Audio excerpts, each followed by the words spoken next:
15th, 1953, the Federal Express was running from Boston to Washington, D.C. The overnight train was jointly run between the New Haven and the Pennsylvania Railroad. From Boston to New Haven, a New Haven diesel took the train at 11 p.m. the night before. Then a New Haven Electric switched out the diesel and added several cars. When the train reached New York Penn, the New Haven Electric was swapped for a Pennsylvania Railroad GG1 4876 to continue the journey toward Washington. At the time, the train had 16 coaches and sleeper cars with 400 passengers on board. The train ran smoothly as it entered the state of Maryland. However, not far from Washington, things started to go wrong. Baltimore was the last stop before arriving at Union Station, the final destination. After leaving Baltimore, the train accelerated to 80 miles an hour, normal track speed. As the train neared Landover, Maryland, the engineer, Henry W. Brower, tried to slow the train for its approach into Washington. But the train slowed to only 60 miles an hour. He needed to get the train to around 30 miles an hour, but no matter what, the train continued to not slow down fast enough. Brower then threw the emergency brakes, however, they were just as weak, only slowing the train down to 50 miles per hour.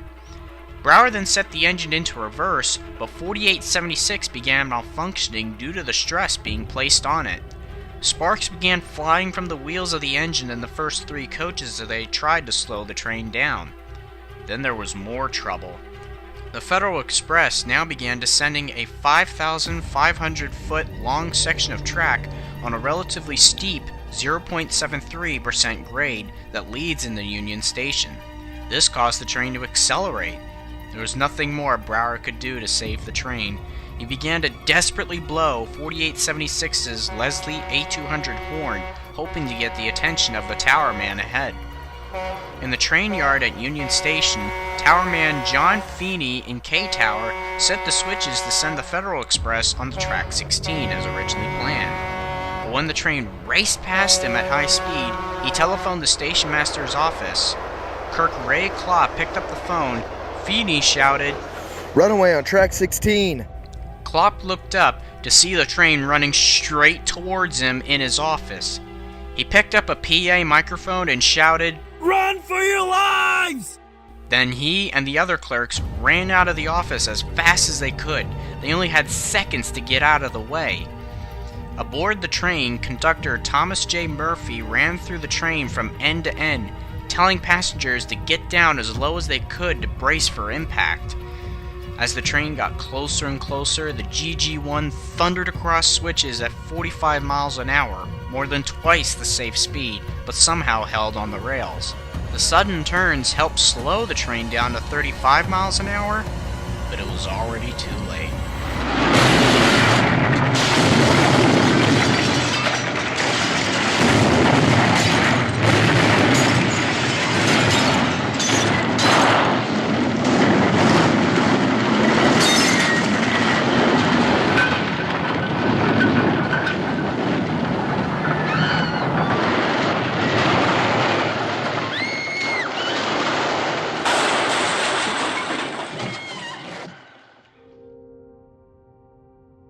The train slams into the buffer and plows through the station, destroying the station master's office and smashing through the main newsstand.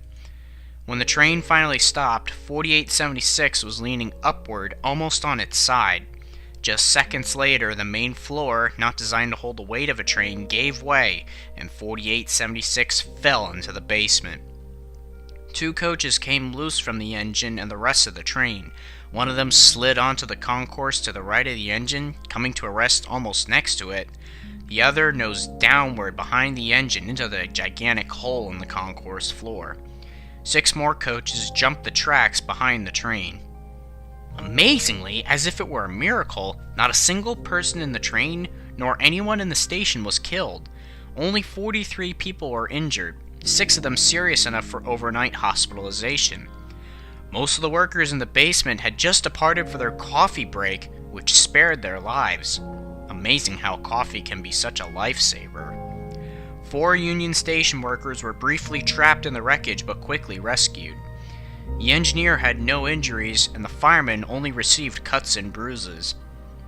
Both men climbed out of their wrecked engine all on their own, shaken, but alive.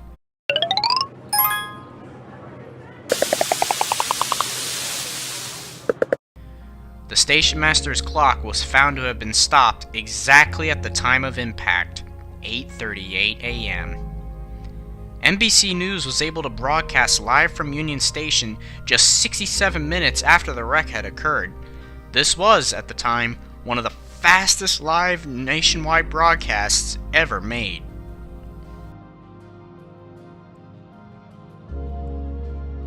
The people and the press were curious to know how this train ran away in the first place, but before investigators could piece together what had happened, there was a problem. The inauguration of Dwight D. Eisenhower was only still a few days away. The wrecked and derailed coaches could be easily removed, but what were they going to do with a big GG1 sitting in the basement of the station with a destroyed floor when there's still several thousand people that'll be coming to the inauguration by train? Well, the answer was simple. Just build a false floor over the engine. And that's exactly what they did. Working round the clock, the derailed cars were removed, the engine stayed in the basement, and Steiner Construction Company erected a temporary wooden floor over the hole in the concourse and covered it with quick-drying asphalt in just 2 days. The workers also built a temporary station master's office and newsstand in time for the crowds coming into D.C. Train service, although delayed, was thankfully not cancelled, and people would have had no idea a train had ran away and crashed into the station if it weren't for the newspapers and local TV news coverage. When the inauguration came and went, 4876 was taken apart into 3 pieces and was hoisted out from the station basement and taken to Altoona shops for reassembly, where it continued to run for the Pennsy for 30 more years, even serving the later Penn Central, Conrail, and even New Jersey Transit under NJ DOT. After retirement in 1983, it was sent to the Baltimore and Ohio Railroad Museum, where it currently sits today, awaiting restoration, having fallen victim to vandalism and the elements. When investigators pieced together the events before the runaway, they came across some odd events. After the 11 p.m. departure from Boston on the 14th, the train stopped twice about 70 miles south of Boston. Its brakes were sticking, and a 45-minute inspection took place to find the issue. Conductors discovered a closed angle cock valve at the rear of the third car. The air brake system aboard the rail cars had angle cocks at each end of each car. Both valves had to be open for the air braking system to operate. The only closed valve would be at the rear of the final car. Air brakes on trains are powered by compressed air tanks aboard each car. The engine generates air pressure that is supposed to flow through the air brake system along the entire length of the train. When this pressure is lowered, valves on the pressurized air tanks come open. The air from the tanks put pressure on the brake shoes, which push against the wheels and cause braking to occur. If the cars separate from one another or from the engine, the pressure automatically drops and the brakes will come on automatically. It's a bit of a failsafe. Closing an angle cock at any point along the system keeps the air pressure in the air brakes high, thereby preventing the engine from reducing the air pressure and activating the braking system. During the routine inspection that took place during the train stop in New York City, investigators said they found the angle cocks to be in the correct open positions. But that wasn't to last. After the ICC looked at the cars at the crash site, they found the handle of the angle cock at the rear of the third coach was closed, not open. It was a design flaw on New Haven coach 8665, the third car, that allowed the handle of the angle cock to come into contact with the car frame, causing the valve to close. This meant that the engine would only activate the braking power of the first 3 coaches, making it next to impossible to stop the train. 67 years have passed since the incident. The accident later inspired the crash scene in the famous 1976 movie Silver Streak, but this incident certainly hasn't been forgotten, and it's thankful the engine 4876 is still around to keep the history and stories of rail travel such as this one alive for many years to come. And you can certainly check out some of those stories and other displays at the B&O Railroad Museum by visiting them. To learn about their hours and other details on how to visit their website at www.borail.org. Once again, thank you so much to my donors at GoFundMe and my patrons on Patreon. It's thanks to your support that videos like this are still possible, as YouTube's not a big fan of these kind of videos. If you want to donate to my GoFundMe or check out my Patreon with exclusive content and join one of 2 tiers, check out the links below in the description. I would though like to apologize. Ever since the holidays, my upload schedule has been completely thrown out the window. But I'm trying to get back on track now, and I'm pretty sure this video was worth the wait for you guys, even if it is pretty late by a few days. But thanks for watching, and I'll see you next time.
How's it going?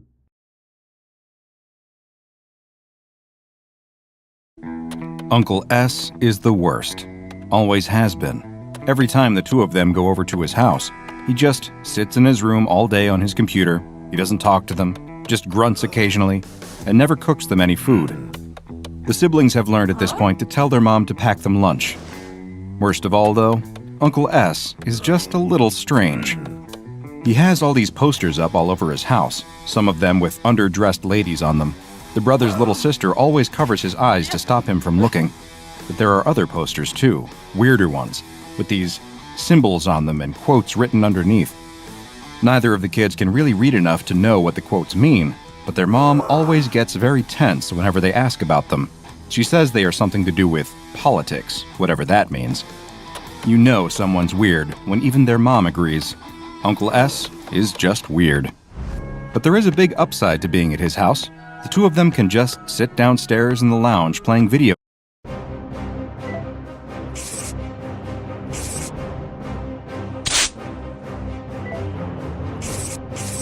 games. He's got a big TV and a bunch of different game consoles, most of which are older than the 2 of them. This week, he's even got a new box next to the TV. It's full of old wires, controllers. Ah, Huff Percy. As long as I've got rails to run on, I can go anywhere in any weather anyhow. Oh!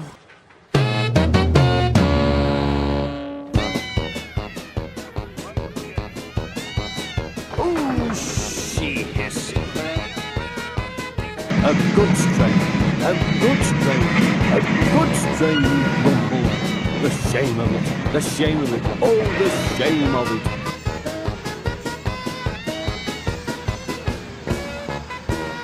Oh, they cried, whatever is happening. Silly stick in the muds.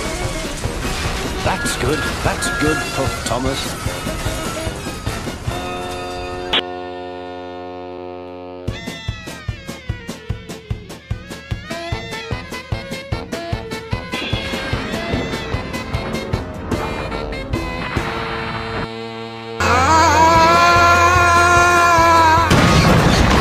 Sanders addressed his supporters last night from his home in Vermont. NPR's Sage Center says the senator spoke about Hillary Clinton and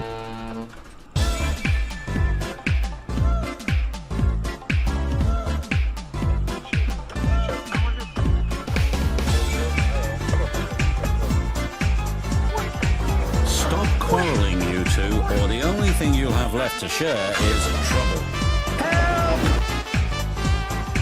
Bust my buffers! Ah! Cried James, what's happening?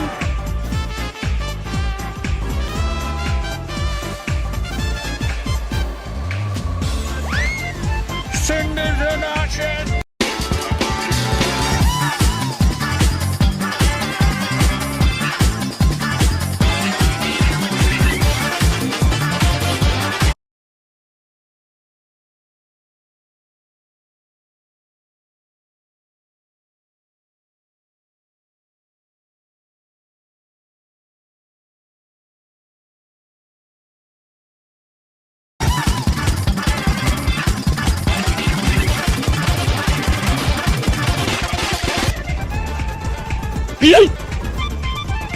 That could have been a little slipper.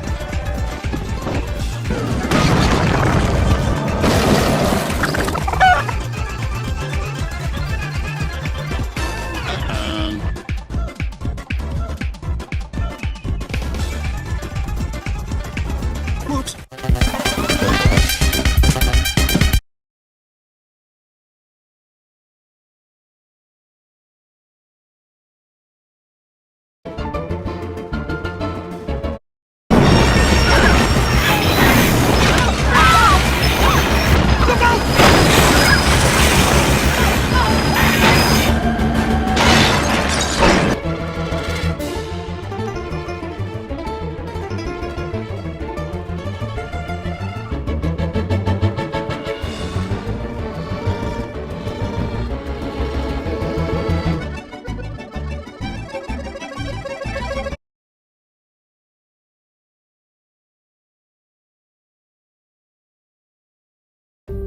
Did you know the same video API that does this can also do this?